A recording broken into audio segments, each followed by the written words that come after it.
Okay, ladies and gentlemen, we are back with our guest speaker, Trisha Kowalski. Is that how you say your name?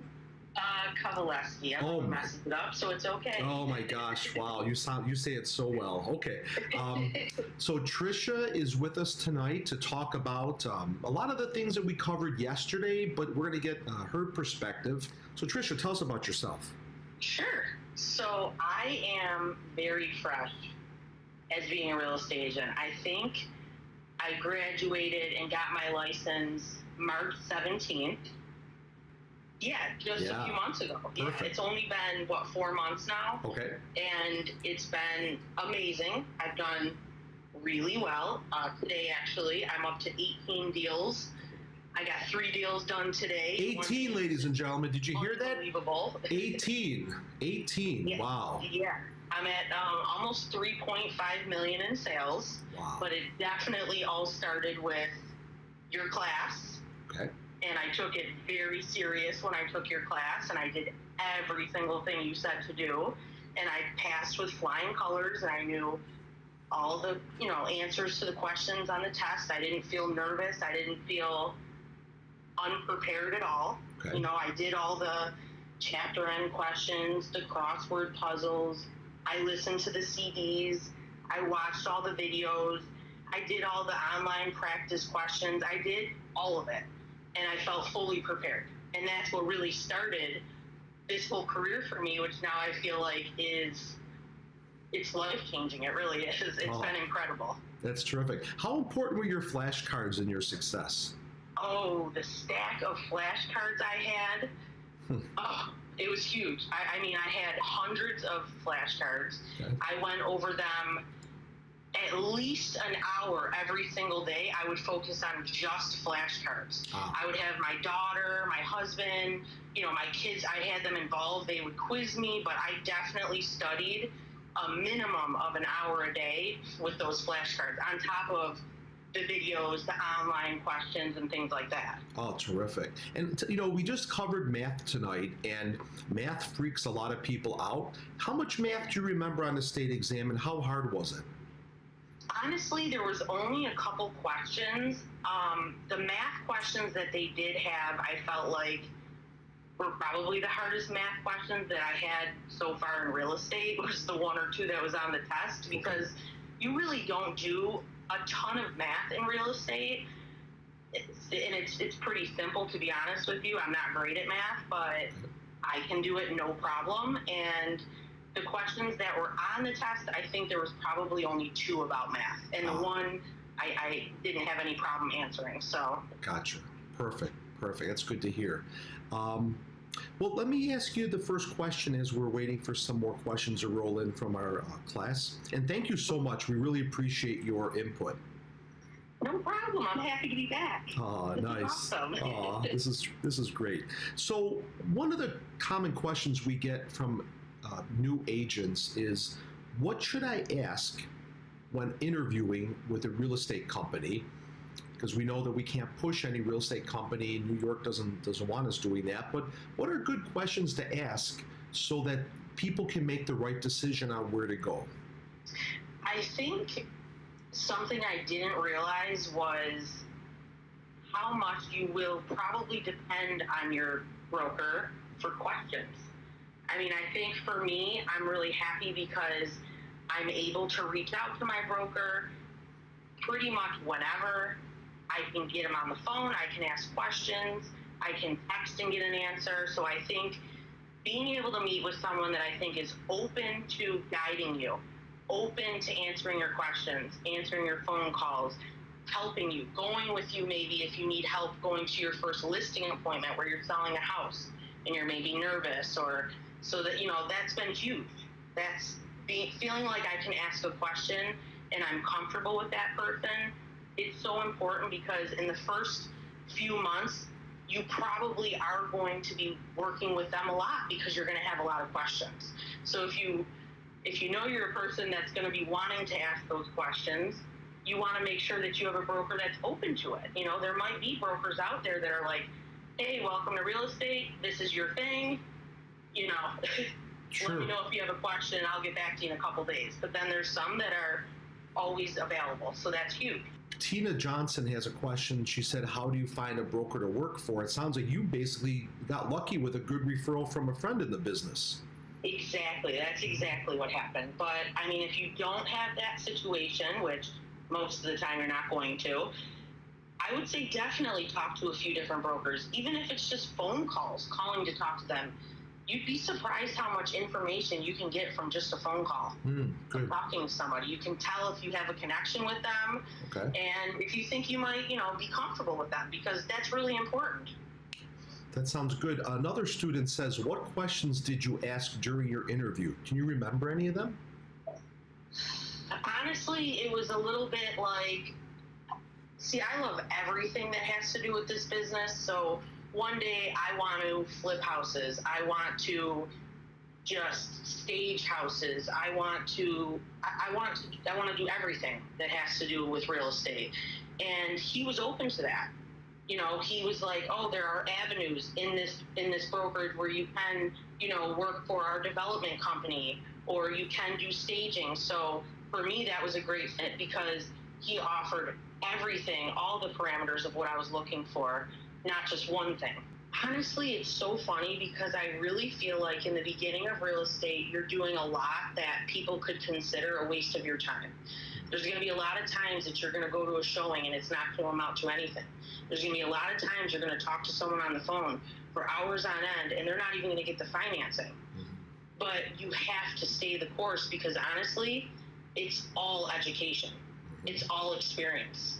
Sure. So you can't, I really don't look at any situation like, oh, that was a waste of my time. Because I'm like, well, now I experienced it and now I know how to handle it next time when I get in that situation.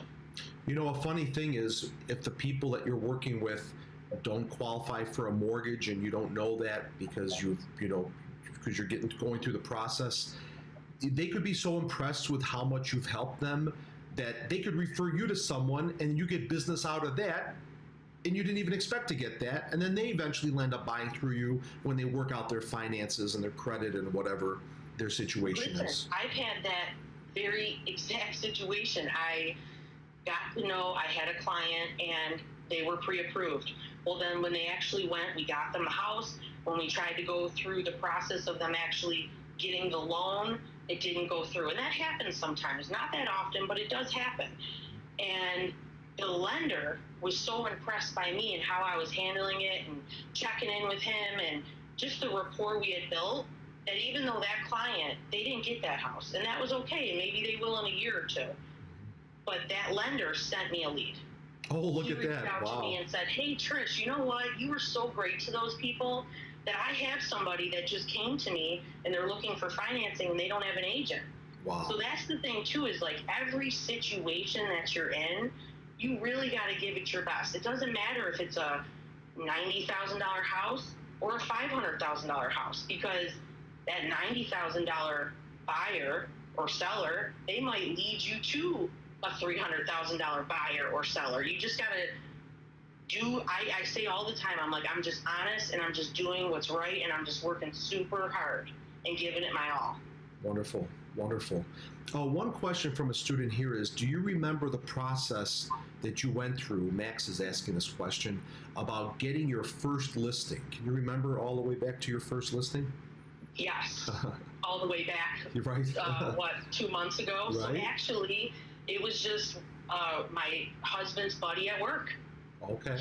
He reached out and he was like, hey, I'm looking to list my house. And I looked at my broker and I'm like, well, I'm not really sure what to do. Will you go with me? And he was like, yeah. So then I basically, told that client, I said, hey, I'm going to be bringing my broker with me. We like to work together as a team. We showed up there and it went really well. I mean, it was also easier because I know it was like, he was a friend of my husband. Okay.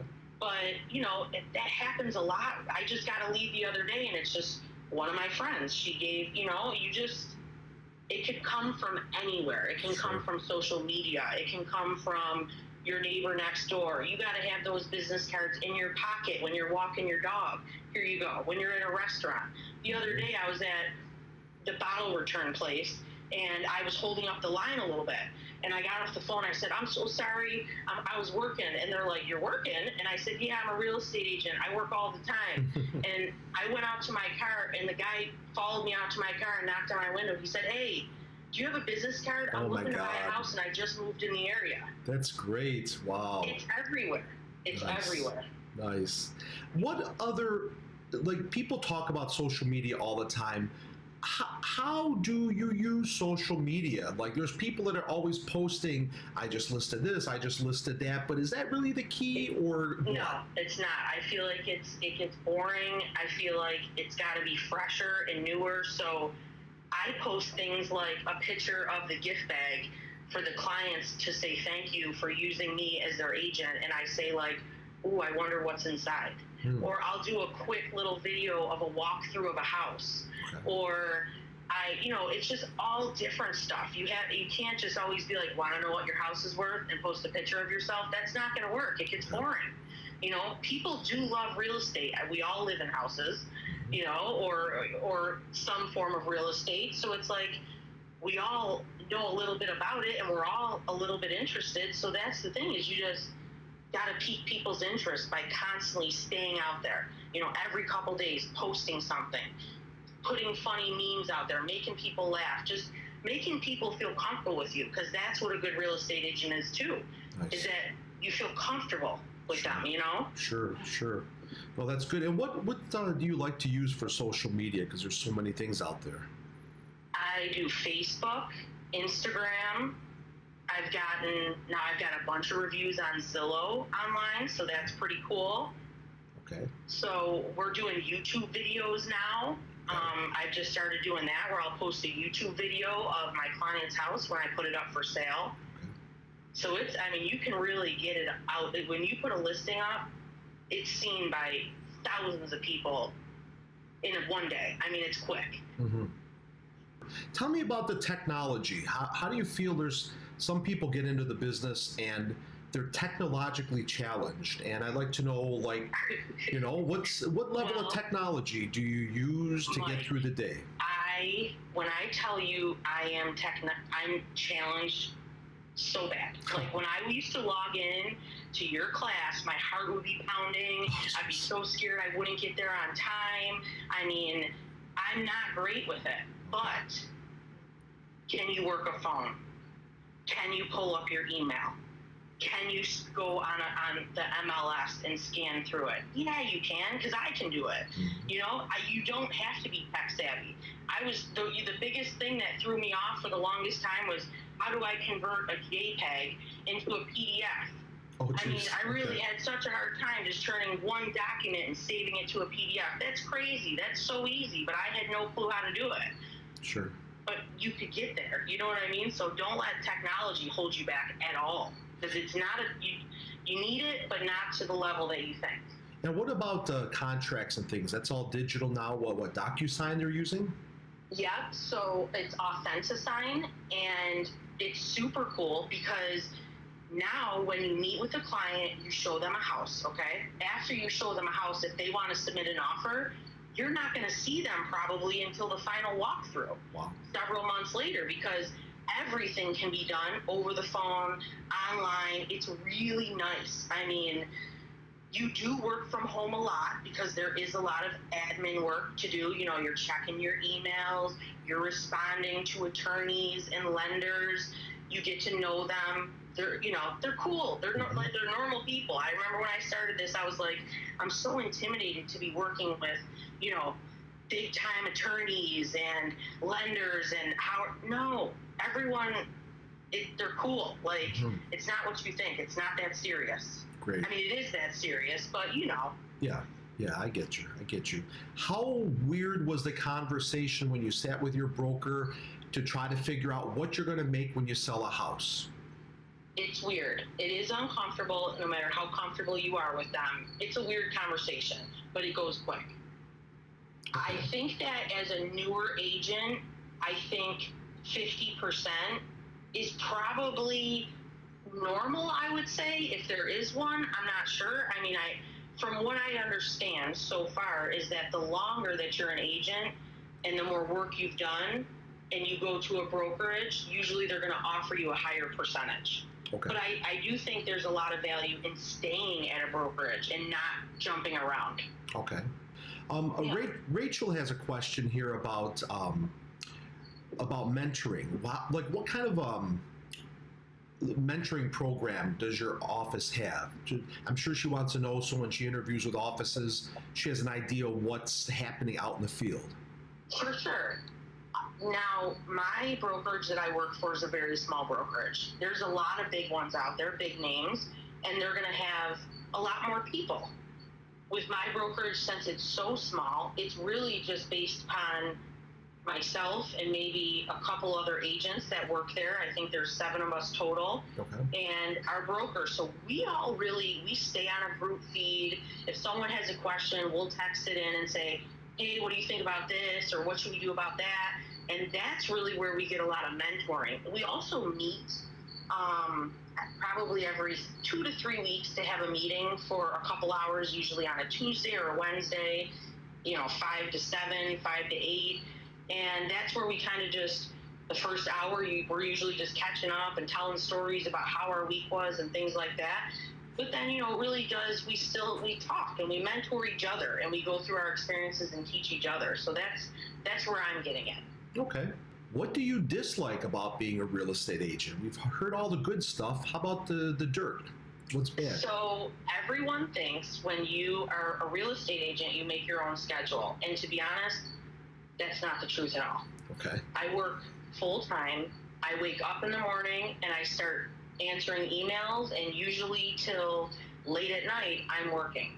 I do take breaks throughout the day. I can go to the store and hop into TJ Maxx and shop in the middle of the day if I want to, in between showings, or grab a bite to eat. So it's not like you're attached to a desk, so you have the freedom, and every day is completely different. One day you could be home doing admin work, the next day you could be off doing showings all the time. But the hard part is, in this market right now, a house gets listed, and usually 5 to 7 days later, offers are due.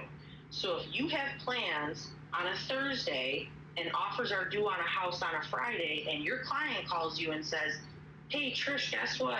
I love this house, and offers are due tomorrow, and I can only go see it today, but I think I'm going to want to put in an offer. What are you going to do? You're going to cancel your plans, and you're going to take that client to that house, and you're going to show them. And that's where it gets tough, because you're not making your schedule. It's based upon their schedule. Sure. And, we tell people that, at least I know when I talk to people in advance, that in the beginning, you work like a dog in real estate. You got to put your hours in, you put your time in. Yeah. Once you're in the business, I have a feeling 5-10 years from now, it's going to be a whole different conversation about what your life is like. Don't you think? For sure. There's a lot of people that start using transaction coordinators. There's people that work in teams. So a transaction coordinator is somebody that handles just the paperwork side of it. So you don't even have to really, do the paperwork, the emails and things like that. You could pay someone a fee, like $350 per deal, for them to handle the whole paperwork side of it. And I probably could do that if I wanted to, but I feel like I want to learn every aspect of it before I pass the job off to someone else, to make sure if I have to pop in, if something's wrong, I know what I'm handling. Sure, absolutely. The last question, I just want to make sure we make it clear, Chantel's asking, is as far as dues and fees go, they still require that you pay the multiple listing dues, right? And be a member of the board? Yep. Okay. Yeah, that's going to cost you, I think it was like $785, I think. Wow. I remember when it was $300 per year. Okay. Wow. So okay. Yeah, once a year you're going to have to pay that fee. And it is pricey, but listen, real estate, you can make as much money as you want. You can make endless amounts of money if you put in endless amounts of work. This is not a career you can fake it. If you're slacking right now in this class, that's scary. You need to get to work, study, take it seriously, because this could be life-changing, as it was for me. So you just have to take it serious. You have to put in the work, and you will be rewarded. Yeah, That's what's so cool about real estate. you got to have a work ethic, and if you don't have a work ethic in the class, how are you going to have a work ethic when you're in the field and you're working independently, right? Yeah.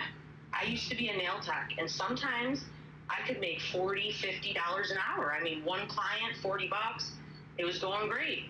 I'll tell you, in real estate, I have made more in the last 3 or 4 months than I have ever made in any career I've ever had in 12 months. Oh wow, nice.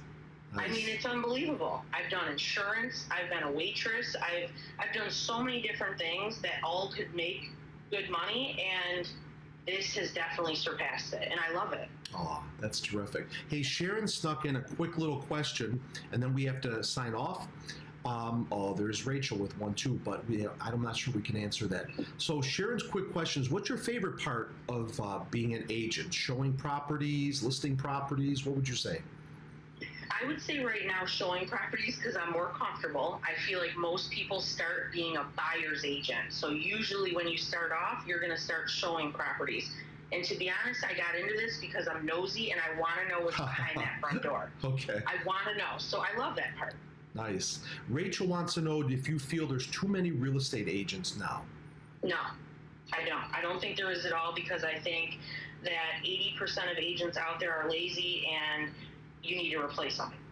Perfect. For real. Perfect. The truth. Gotcha. Wonderful. Hey, thank you so much for your time. We really appreciate it. We'll definitely have you back if you'll have us. Absolutely. I would love to. Thank you so much, Tricia. Have a great night, and I'll follow up with you after. Sounds great. Thanks All so right. much, Mike. Okay, you take care. Thanks. All right. Bye, All right. guys. Bye.